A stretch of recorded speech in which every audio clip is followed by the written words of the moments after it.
le thème, on rappelle, c'est l'innovation continue dans l'accueil des navires. Je tiens à saluer évidemment les participants, le commandant Chervy qui est avec nous, avec Pavel Pereira, on parlera de pilotage, de Romain Bertrand, on parlera de remorquage, et de Ludovic Perrovel, on parlera Perouel, pardon, excusez-moi. Et on parlera de l'amanage. On va commencer avec le commandant Chervy. On va parler de la capitainerie. Bienvenue ici. On va parler donc de ces innovations. Aujourd'hui, on est au cœur, on parle d'innovation continue dans l'accueil des navires. La capitainerie, c'est un petit peu je ne sais pas si on peut dire les pilotes, mais tout est centralisé déjà au niveau de la capitainerie. Bien, bonjour à tous, merci de m'accueillir ici. Effectivement, la capitainerie, ça va être le premier lien entre la terre et le navire. Et à ce titre-là, ce lien, il est informatique, et c'est à partir de là, on est en innovation permanente pour effectivement améliorer continuellement ce lien, la qualité de l'information, la rapidité de l'information dans les deux sens. Alors vous avez, lorsqu'on regarde un petit peu la slide, tout est découpé, on va tout pouvoir vous donner comme information, recevoir et traiter l'information. Ça, c'est le début du commencement. C'est la première phase. C'est la première phase qui va nous permettre, à nous, autorités portuaires, de recueillir toute l'information. Et l'information, ce n'est pas seulement l'heure d'arrivée du navire, ses caractéristiques, c'est aussi tout ce qui est lié à la sûreté, à la sécurité, aux matières dangereuses, à la santé et aux déchets. Et ce volume de données, et ça croît et bouge tout le temps, ce qui fait qu'il faut optimiser au maximum nos systèmes informatiques pour pouvoir réceptionner, traiter et redistribuer, notamment à nos partenaires services au navire, qui vont avoir besoin de cette information pour agir eux dans leur domaine. Ensuite, nous, la deuxième étape, ça va être de prendre physiquement en charge le navire quand il va être à 22 000 du port du Havre, c'est-à-dire à une quarantaine de kilomètres, avec des moyens techniques, radars, de les emmener jusqu'au pilote qui va le prendre en charge avec le remorquage et le lamanage. Et puis derrière, nous, on a besoin de sécuriser aussi le bord à quai parce que le navire, il est dans le port pendant un certain temps, le temps de manager sa sécurité. Et puis après, il y a d'autres innovations qui sont encore plus technologiques, notamment au niveau du plan d'eau connecté, qui vont être là d'apporter un service complémentaire au navire ou dans le traitement de la qualité de l'escale. Alors aujourd'hui, quelle est la dernière réelle innovation dans le domaine à la capitainerie? Alors aujourd'hui, on est en train de moderniser nos systèmes informatiques qu'on appelle Port Community System, qui est le système de gestion des escales des ports à repas de Rouen et du Havre. Alors à Rouen, le système informatique s'appelle Dracar, au Havre, il s'appelle Swing. On a un objectif assez rapide, c'est de se synchroniser avec les développements, enfin la réglementation européenne qui nous impose de mettre ces systèmes-là dans un ensemble global européen, un système de guichet unique européen. Alors aujourd'hui, prendre en charge le trafic en toute sécurité, ça veut dire quoi exactement ? Alors ensuite, une fois qu'on a toute cette information, eh bien, le navire, il va arriver devant le port. Et un port, c'est quoi? C'est un entonnoir. Un port, au loin du port, le navire, il est dans la mer, il a tout loisir pour manœuvrer, pour accélérer, ralentir. Et plus il va s'approcher du chenal d'entrée, moins il aura d'espace. Et nous, on va agir aux approches de ce chenal pour lui donner ses instructions. Donc là, il va nous falloir un système radar le plus moderne possible. Et ce, d'autant plus qu'on a aujourd'hui des champs éoliens qui viennent s'implanter dans la baie de Seine et qui vont conduire à canaliser le trafic entre les champs éoliens. Donc nous, notre objectif, et en termes d'innovation, c'est là extrêmement important. Il va falloir non plus aller chercher les bateaux à 40 km, il va falloir aller les chercher à 80 km pour pouvoir leur donner une information la plus fiable possible, éventuellement leur demander de ralentir ou commencer à leur dire on ne pourra pas vous servir tout de suite parce que votre poste est occupé ou parce que pour d'autres raisons. Et à ce moment-là, les envoyer vers des zones d'émouillage. Mais le challenge pour nous, c'est de dimensionner en fait notre équipement et nos moyens pour pouvoir aller chercher, donner de l'information au navire la plus fiable possible, le plus loin possible. Donc ça veut dire que ça a complètement changé dans les derniers mois dû à ce champ éolien? Alors, c'est en train de changer. On a pour l'instant le seul champ de Fécamp qui nous impacte très peu. Par contre, les objectifs du gouvernement sont d'implanter plusieurs champs éoliens, et donc il nous faut anticiper. Et pour l'anticipation passe par la modernisation de tout cet ensemble, à la fois informatique, radar et organisationnel, en termes d'accueil du navire. C'est ça un peu notre challenge en termes d'innovation. On avait hier une table ronde sur l'intelligence artificielle. Il y en aura une autre tout à l'heure. Ça rentre en ligne de compte aujourd'hui à la capitainerie? Alors, concrètement? Non, pour l'instant, on n'en est pas à cette phase-là. On développe nos systèmes sur des bases connues. Comme je vous le disais, il faut les rendre compatibles avec les autres systèmes européens qui nous sont imposés par la Commission européenne, qui veut un système de guichet unique à la fois national et européen. Et donc, on doit rentrer dans ce cadre-là. Pour l'instant, l'intelligence artificielle, elle viendra sans doute après, mais dans l'immédiat, les objectifs sont dans ce cadre-là uniquement. Alors, revenons au champ éolien. Donc, ça veut dire que vous allez plus loin. Ça veut dire qu'il faut mieux connaître les fonds, mieux appréhender l'arrivée. Alors, ça, c'est la partie travail au large. Et après, on a une deuxième innovation, c'est sécuriser, en fait, le séjour du navire dans le port. Et le séjour du navire dans le port, c'est effectivement être capable de lui garantir qu'il va avoir sa place à quai, suffisamment de hauteur d'eau pour ne pas s'échouer ou ne pas s'abîmer. Et là, on est déjà dans le cadre de l'innovation, parce qu'avant, on traitait avec des plans papier, par exemple, et il fallait 7 plans papier pour une zone du port, puisque moi j'en ai besoin, mes différents départements en ont chacun besoin d'un. Le pilotage, il en faut aussi pour le remorquage. Et donc on a décidé d'informatiser le système. Et ça aussi, c'est de l'innovation. Et c'est de l'innovation qui va nous permettre aussi d'éviter du surdragage. C'est-à-dire qu'en fait, on a une vedette de dragage qui est armée par le service AEM d'Aropa Port du Havre. Et cette vedette, elles sont en permanence. Et elles nous donnent des données qu'on ne va pas traiter en temps réel parce que ça serait exagéré, mais au lieu d'éditer des plans papier tous les 15 jours, on arrive à avoir de la donnée toutes les semaines qui est fiable. Et comme cette donnée, elle est très fiable et elle est à jour, ça nous permet de réduire la marge de sécurité entre le navire et le fond, et donc d'éviter de faire du surdragage. Et ça, c'est à la fois un coût économique, une économie en monnaie, mais c'est aussi une économie écologique d'une certaine manière. Et ça aussi, c'est l'innovation, on essaye de se développer. Et le deuxième cadre où on essaye de développer la sécurité du bord à quai, c'est ce que vous voyez à l'écran là, c'est de visualiser en fait le navire à quai de telle manière à avoir tout ce qui va autour. Et ça, c'est un challenge aussi pareil futur, parce qu'aujourd'hui, on a déjà les portiques, on a les amarres, on a les échelles de coupée, et demain on va avoir le branchement électrique et sans doute encore d'autres choses à gérer en bord à quai. Donc tout ça, il faut l'anticiper et il faut arriver à le faire entrer dans des systèmes informatiques de partage de l'information pour partager ensemble avec nos partenaires que sont les services navires, remorquage, pilotage, la manage, mais aussi les manutentionnaires qui vont charger et décharger le navire le long du quai. Eh bien, c'est de partager cette même image du quai et de la situation du quai présente et à venir. Et puis enfin, pour terminer, il n'y a pas que effectivement de la sécurité et de la technique, il y a aussi des services qu'on essaie de développer. Et ça, on a un partenariat d'innovation qui s'appelle le plan d'eau connecté.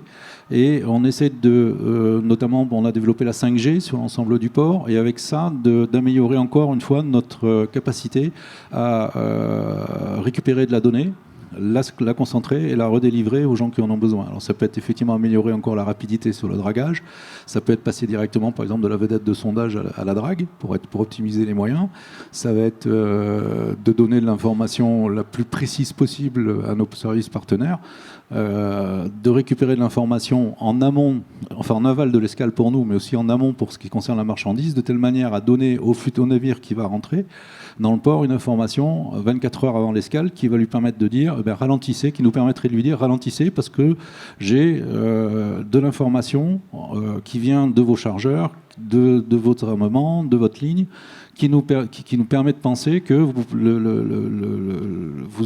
on va pouvoir vous servir à telle heure, vous serez à quai à telle heure, et vous aurez tant de temps d'escale, et vous repartirez vers telle heure et vers telle heure. Ça, c'est l'objectif, et c'est d'autant plus important dans le cadre de la décarbonation que l'OMI a fixé des règles d'économie de carbone qui vont jusqu'à 50% dès 2030. Et donc, ça fait partie de nos challenges futurs. Et là, je passe la main à mon voisin qui, lui, rentre les navires physiquement dans le port une fois que nous, on a terminé. Merci beaucoup, Pavel Pereira. On va parler donc, vous, en tant que pilote, justement. Quelles sont les innovations de pilotage aujourd'hui au large du Havre, mais d'une manière générale, quelles sont les dernières innovations en termes de pilotage? Bonjour à tous. Oui, eh bien, nous, le service de pilotage est un service au navire, comme tous les autres opérationnels, H24, 7 jours sur 7, 365 jours par an. Il faut pour cela que les pilotes maritimes soient formés. Donc, ils suivent une formation initiale lorsqu'ils rentrent dans la profession. Une formation qui se fait sur les bateaux, accompagnée par un pilote déjà formé. Et également par un outil numérique, le simulateur de manœuvre. Le simulateur de manœuvre est arrivé à la station de pilotage en 2004. On a été la première station à s'équiper d'un tel outil. Et nous effectuons à peu près 1000 à 1200 heures de formation par an pour l'ensemble des pilotes maritimes, ainsi que pour ces équipages. Et nous accueillons également des pilotes d'autres pays. Nous avons accueilli des pilotes de Tanger, des pilotes de Cotonou, de Pointe-Noire, ce qui permet également d'échanger donc, les façons de voir les choses, les façons de manœuvrer, et permet de créer une cohésion entre l'ensemble du comité de pilotes. Donc aujourd'hui, nous avons j'ai le premier simulateur 2004. En 2020, il a suivi une refonte totale.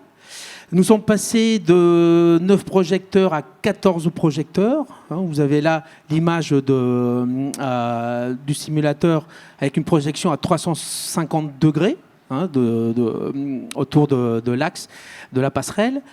Projection au sol, d'avoir une meilleure immersion, avec également une passerelle physique qui est au centre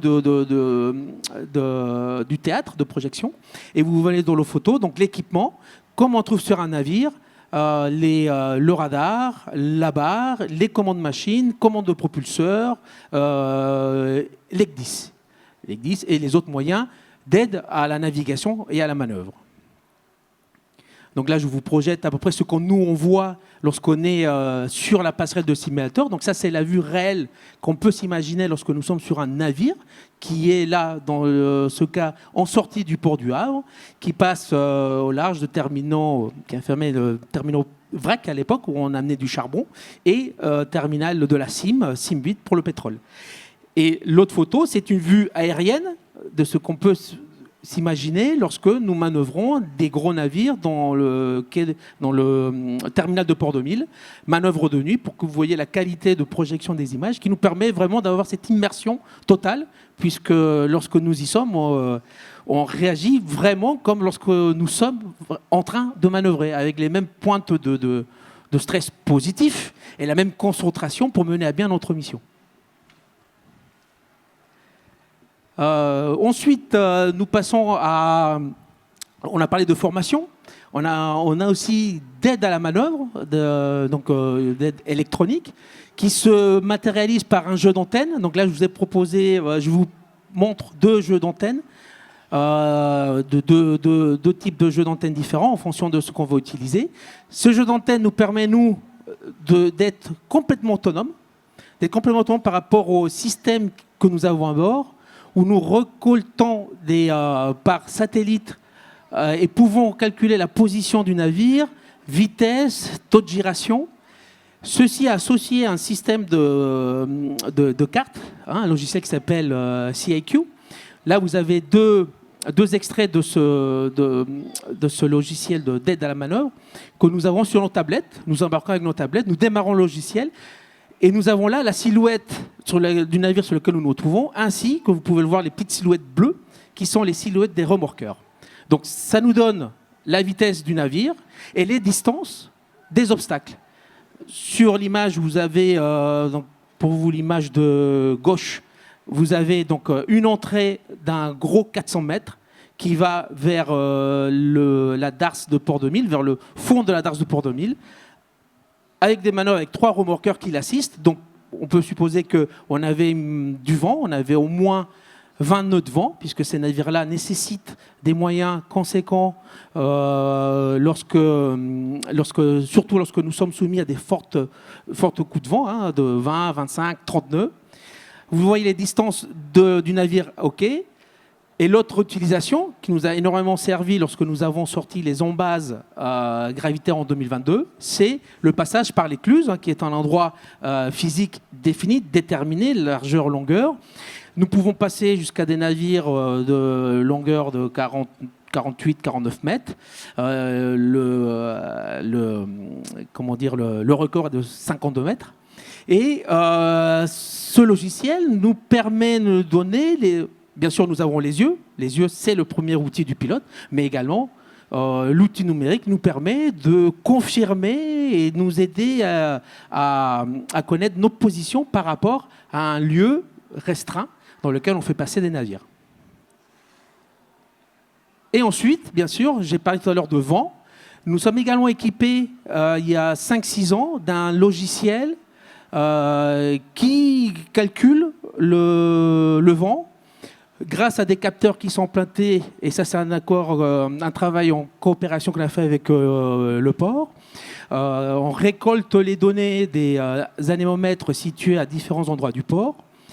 C'est rentré dans le logiciel qui nous crée ensuite un champ de vent, donc instantané, et avec à gauche c'est instantané, donc vous voyez comme sur une carte météo la force de vent, donc là on avait du vent de l'ordre de 25 nœuds, et au fond de la darse de l'ordre de 5 nœuds. Et ensuite, sur l'autre partie de l'écran, vous avez là la prévision, puisque nous donne une prévision jusqu'à 24 heures, ce qui nous permet nous, de déterminer les moyens dont nous aurons besoin en fonction de la force du vent, puisque plus il y a du vent, plus on aura besoin de moyens pour pouvoir manœuvrer, notamment ces géants de mer de plus de 400 mètres. On s'appuie donc sur le logiciel Météodine, qui lui est le référent pour le SNCF. C'est-à-dire que le TGV a besoin de connaître instantanément toujours le vent qu'il y a pour savoir s'il peut aller bien à 300 km/h. Et il s'appuie sur un logiciel de vent qui est Météodine. Et nous sommes donc tournés vers ce concepteur de logiciel pour élaborer le nôtre que nous partageons avec la capitainerie. Et qui existe depuis combien de temps ? Depuis 2018. Et qui est en perpétuelle amélioration, puisque c'est un programme qui auto-apprenant un peu l'intelligence artificielle avant l'heure, donc avec récurrence et avec... on a numérisé l'ensemble du secteur pour connaître les obstacles dus aux infrastructures portuaires, dus aux immeubles, aux champs libres. Et ensuite, cela calcule et compare la donnée réelle par rapport au calcul et rentre à nouveau la correction pour avoir encore une donnée plus affinée. Et quelle sera la prochaine étape ? La prochaine étape, nous sommes aujourd'hui, on a parlé numérique, maintenant ça sera la prochaine étape, on est dans l'éco-transition, et donc là ça sera plutôt pour des vedettes, nous avons réfléchi à des propositions alternatives pour nos vedettes, donc on a imaginé l'hydrogène, on a imaginé la batterie, et pourquoi pas le foil. Merci beaucoup, Paul Pereira. On parlait de pilotage, on parle toujours de l'innovation continue dans l'accueil des navires. On a bien compris la capitainerie, point central, le pilotage, et puis évidemment le remorquage derrière. Romain Bertrand, je vous laisse la main pour nous donner les dernières innovations en matière de remorquage. Bonjour à tous. Donc Romain Bertrand, le remorquage, la compagnie Boluda. Donc en fait, on est une très, très ancienne société. Depuis 1864, on opère dans le port du Havre. Je fais une petite présentation rapidement. On est 160 marins. On a un service 365 H24 et on opère 9 remorqueurs. On a une flotte de remorqueurs tout à fait moderne et très puissante. La particularité des remorqueurs, c'est d'être très manœuvrant, d'être très réactif et d'être puissant pour aider, accompagner tous les gros navires et les plus petits qui entrent dans le port du Havre. Donc notre mission première, c'est le remorquage portuaire, mais on a aussi des missions secondaires qui sont liées à la sécurité incendie. Donc sur nos 9 remorqueurs, on a 5 remorqueurs qui sont classés FIFI 1, qui peuvent intervenir avec le SDIS sur des feux de navire, sur des feux de quai, sur de la protection incendie. Donc voilà, pour nos remorqueurs. Pour continuer la présentation, on a pour 2023, on a fait à peu près 10 000, on a fourni à peu près 10 000 remorques.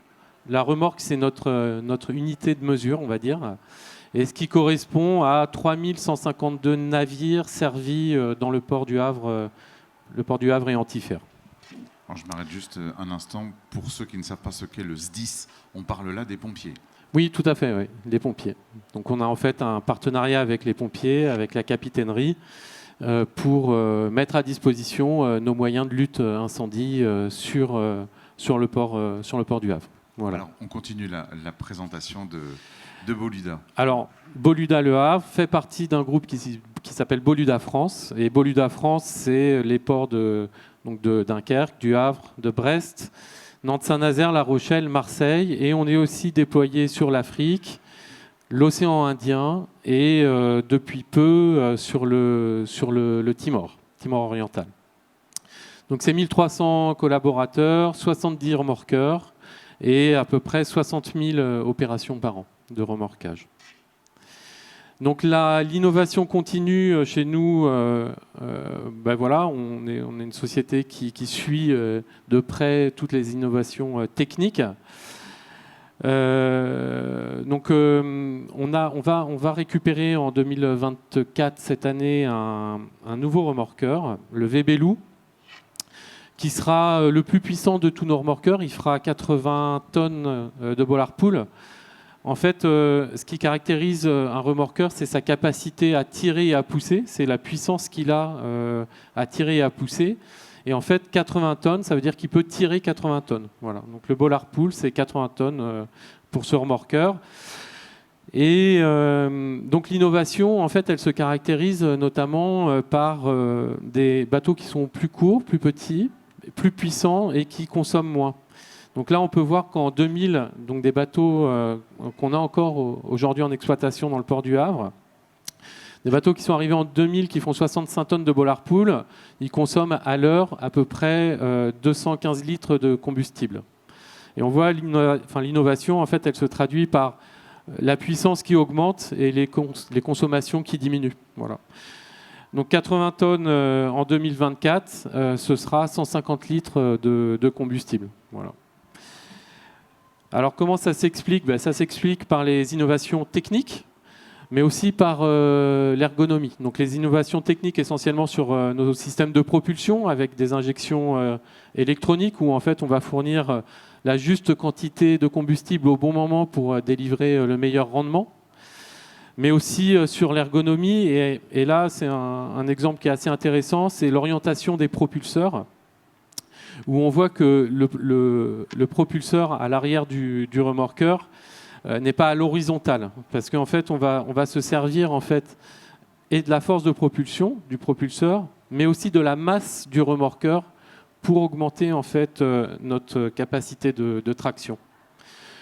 Donc l'innovation, elle se traduit aussi par l'imagination des architectes et pas que par l'évolution technique.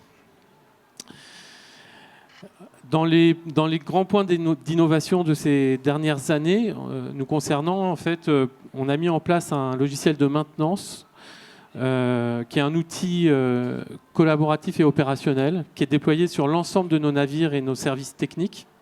La maintenance de nos navires, ce sont des points qui sont extrêmement importants parce que ça nous permet de fiabiliser notre outil et d'avoir en fait d'éviter la panne. On peut pas dans le remorquage portuaire, on peut pas faire de maintenance curative, c'est-à-dire qu'on peut pas attendre que notre outil tombe en panne pour le réparer.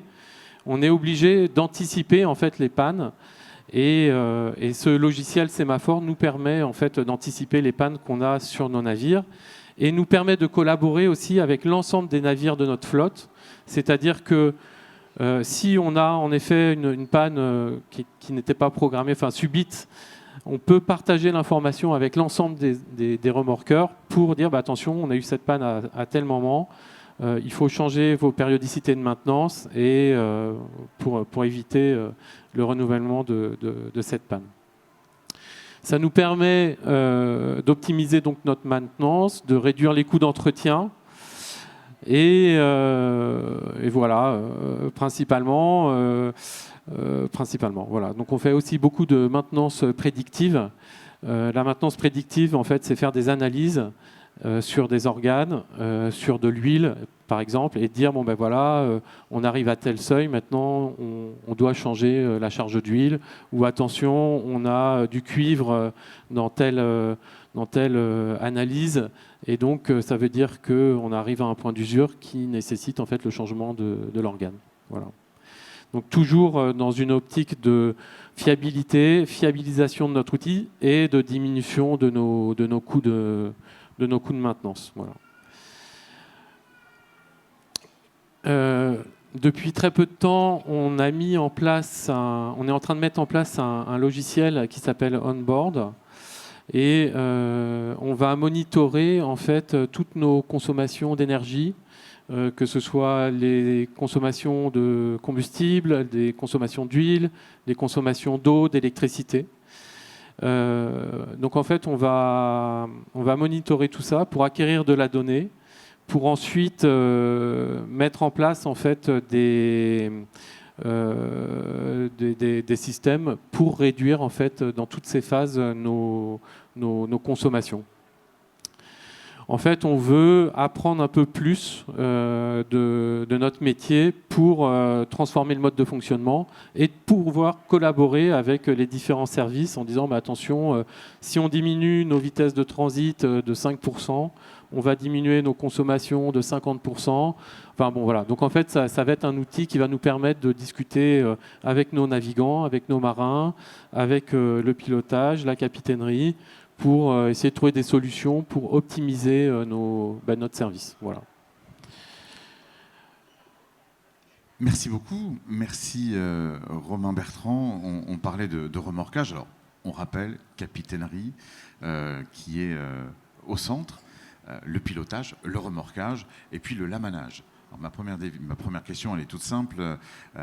Ludovic Perouel, c'est quoi le lamanage ? Très bonne question. Bonjour, merci de votre présence.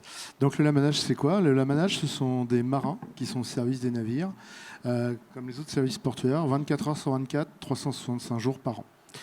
L'objectif d'un navire, il vient escaler dans un port, c'est pour soit charger ou décharger de la marchandise. Donc toute la manœuvre commence par les autorisations avec la capitainerie. Le pilote qui est un petit peu le chef d'orchestre, qui se fait aider par les remorqueurs Bolida. Et une fois qu'il est le long du quai, il faut qu'il tienne à quai. Et donc les navires, pour le moment, ne tiennent pas encore tout seuls le long des quais. Donc il y a des êtres humains, des lamaneurs. Donc ce sont des marins. Sur le port du Havre, il y a 62 lamaneurs pour effectuer à peu près entre 10 et 11 000 prestations par an. Comme les autres services, 24 heures sur 24, on est les seuls services dans le port du Havre à travailler 365 jours par an. La société coopérative de lamanage des ports du Havre et d'Antifer est une jeune entreprise par rapport à mes collègues. On existe depuis 1937. Donc je vous ai déjà dit 62 marins lamaneurs, 18 vedettes de lamanage qui sont réparties partout sur l'ensemble des 10 hectares du port du Havre et 12 camions Viramar. Le lamanage du Havre a développé et créé ces camionnettes avec des petits treuils sur l'arrière de la camionnette pour pouvoir mécaniser la mise en place des amarres. On intervient sur tout type de navire. Ah, merci Romain. On intervient sur tout type de navire, donc que ce soit sur les porte-conteneurs, donc sur des quais. Donc généralement, on effectue l'opération de mise en place des amarres avec les camions Viramar, ou alors sur tous les navires qui transportent des vracs liquides avec les petites vedettes de lamanage que vous pouvez apercevoir. Donc le lamaneur met en place les amarres du navire. Ce n'est pas traditionnellement, ce n'est pas le lamaneur qui fournit l'amarre. On va voir un peu plus tard, ça va certainement évoluer. Mais c'est le navire qui fournit ses amarres et le lamaneur les met en place dans tous les ports du monde. L'innovation, Depuis quelques années maintenant, Aropa a initié un test d'un matériel qui a été créé par le Lamanage de Rotterdam suite à un accident dans le port de Rotterdam. En fait, un système dynamique d'amarrage qui s'appelle le Short Tension System. Ce système dynamique, il est composé d'un vérin hydraulique et d'une amarre qui est très résistante. Il est mis en place par les lamaneurs à la fin de l'escale et il permet en fait pendant toute l'escale du navire d'avoir des amarres qui sont toujours raides, toujours reprises et surtout monitorées et donc avec un retour informatique sur des PC, des tablettes ou des téléphones portables. On a la possibilité de voir la situation sur un navire, chose que l'on n'avait pas par le passé. Cette innovation, donc, elle a été initiée par Aropa et notamment par le commandant Chervy. Donc nous avons fait une période test. Depuis maintenant un peu plus d'1 an, donc nous le commercialisons sur le port de Havre, principalement pour les porte-conteneurs, mais on peut également utiliser ce système. Donc là, vous avez quelques prises de vue sur les porte-conteneurs. Donc là, c'est un port 2000, mais vous pouvez aussi l'utiliser sur d'autres types de navires ou d'engins flottants. On l'a notamment utilisé pour les barges avec les embases éoliennes. Merci. Voilà, comme vous pouvez le voir sur les photos à l'affichage. Donc ce système, comme je viens aussi également de vous le dire, il est monitoré et il permet un suivi constant en lien avec les autres services portuaires d'une surveillance H24 de la tenue à quai du navire. Donc, conjointement avec la capitainerie, nous avons mis en place un système appelé alarme plan d'eau. C'est-à-dire que s'il se passe quoi que ce soit sur le navire, les lamaneurs reçoivent l'information du problème, informent la capitainerie, et la capitainerie peut alerter l'ensemble de la communauté d'un problème sur un navire à un endroit donné. Et ce système-là existe dans tous les ports de France aujourd'hui ? Non. Le port du Havre est le premier à être équipé du système. Il est en train de se généraliser en Europe. D'autres ports sont fortement intéressés, notamment Marseille, avec des problématiques d'orage, et Dunkerque également. Donc le port du Havre est à la pointe dans ces innovations. Tout à fait. On a terminé ? On a terminé. Est-ce que vous avez des questions à poser ? On a fait le tour comme ça. Donc, on parle de la capitainerie, du pilotage, du remorquage, du lamanage. C'est tout le temps en perpétuelle innovation. Est-ce qu'on peut dire que finalement le maître mot, c'est l'anticipation à chaque fois, dans chacun de vos métiers particuliers ?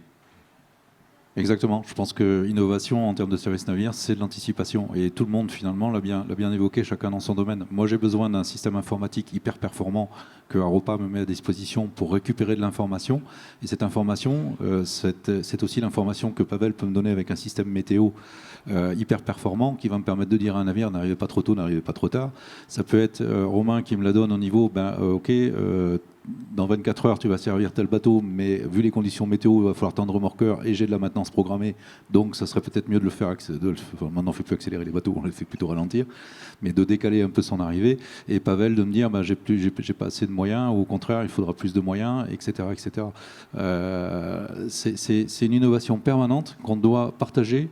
C'est une information qu'on doit mettre les uns les autres au travers de nos systèmes et partager au maximum de telle manière à renvoyer vers nos clients armement, parce que ça reste quand même nos clients au niveau du port, une information le plus précise possible et qui permettent, eux, de régler leurs paramètres pour ne pas attendre et optimiser au maximum leur escale dans les ports Aropa. Et lorsque nous sommes ici au LH Port Day, on parle évidemment d'avenir forcément, on parle aussi de formation. Est-ce que à partir de ces innovations-là, on traite entre guillemets l'information à travers la formation justement? Est-ce qu'il y a des changements dans la préparation de vos métiers? Oui, je peux dire que pour le cas du pilotage, on a eu l'arrivée du simulateur qui a été vraiment un plus donc ce qui concerne la formation des pilotes, et également la préparation pour des manœuvres exceptionnelles, comme ça a été le cas des embases, comme ça a été le cas de navires, les gros premiers navires conteneurs à passer l'écluse, ou comme vous voyez à l'image, le passage des navires gaziers. C'est grâce à la présence de ce simulateur que nous avons pu anticiper bien en amont, préparer et trouver le process adéquat pour sécuriser le transit du navire depuis l'arrivée sur rade jusqu'à sa mise à quai. Alors, avez-vous des questions en ce qui concerne l'un ou l'autre des métiers sur les innovations? Levez la main. N'ayez pas peur. Tout va bien se passer. Je vais venir avec vous. Hop là, voilà. On vous écoute. Merci. Bonjour. Pour tout ce qui est de la gestion des risques, notamment en cas de tempête, par exemple, comme on a eu hier avec des coups de vent à plus de 60 nœuds, est-ce que donc, vous fonctionnez avec des logiciels que vous avez développés vous-même en lien avec d'autres entreprises, ou est-ce que vous pouvez potentiellement travailler avec les services des risques majeurs de Le Havre Seine Métropole? Il y a deux choses. D'abord, dans l'anticipation, effectivement, on va travailler en interne avec notamment le système short tension qu'a décrit Ludovic, qui va nous permettre d'avoir de la donnée. Et on l'a particulièrement utilisé plus sur pas la tempête de cette semaine, la tempête Martian, je ne me souviens plus de son nom, où là, ça nous permettait de connaître la pression sur l'amarrage des gros navires à quai, de mieux redistribuer les moyens de Pavel et de Romain sur d'autres navires. Et au moment où on arrivait critique sur les bateaux qui étaient monitorés, de pouvoir redéployer les moyens intelligemment, de telle manière à n'avoir finalement pas de problème dans un événement météo hors du commun. Ensuite, la prévention des risques majeurs, oui, on y travaille au sein de la capitainerie, mais pour l'instant, c'est pas tellement informatisé. Néanmoins, on est connecté sur les systèmes puisque la Vigie est armée 24/24 et elle est centre de relais d'alerte pour l'ensemble de la ZIP portuaire. Donc dès lors qu'il y a un événement, que ce soit un événement industriel ou un événement climatique qui est redouté, à ce moment-là, ou même qui arrive pour les éléments industriels, un POI par exemple, sur une grosse entreprise, la capitainerie en est immédiatement informée et on relaie l'alerte vers l'ensemble des services qui peuvent être concernés. Alors d'abord, effectivement, à commencer par nos partenaires qui ont une action directe sur les navires dans le port ou en cours de manœuvre. Et puis ensuite sur l'ensemble des gens qui peuvent être impactés. Au premier niveau, pour la mise en œuvre des premières mesures d'urgence, puisque là c'est notre rôle aux ordres du SDIS, enfin aux ordres des pompiers. Et puis en deuxième niveau, pour prévenir les services qui vont, si la crise doit durer, intervenir en deuxième niveau, voire en troisième niveau au niveau national. Et ça, que ce soit au niveau industriel, au niveau événement risque majeur, au niveau climatique, et que ce soit aussi au niveau de lutte contre les pollutions. Une autre question ?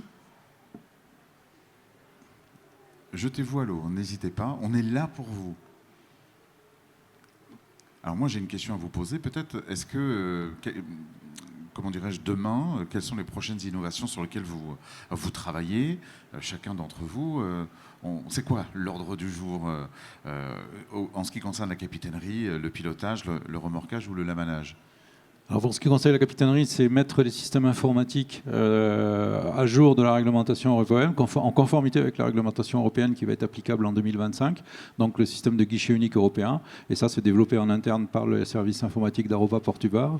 Et dans le même temps, de développer un système passage plan qui va être d'aller chercher, comme je le disais tout à l'heure, l'information le plus en aval possible de l'escale pour pouvoir l'intégrer dans un modèle informatique qui puisse nous donner un négatif de ce que va être l'escale et partager cette information avec nos partenaires pour optimiser en fait le passage portuaire du navire. Et ça nous, cet ensemble, lié effectivement au développement technique, changement des antennes radar avec performance radar, etc., va nous permettre de mieux anticiper l'arrivée de l'éolien sur la baie de Seine. Alors en ce qui concerne le pilotage en ce qui concerne le pilotage, alors en fait, aujourd'hui, c'est réduire notre empreinte carbone. Donc un travail qu'on mène depuis 4 ans par l'établissement de nos émissions de CO2.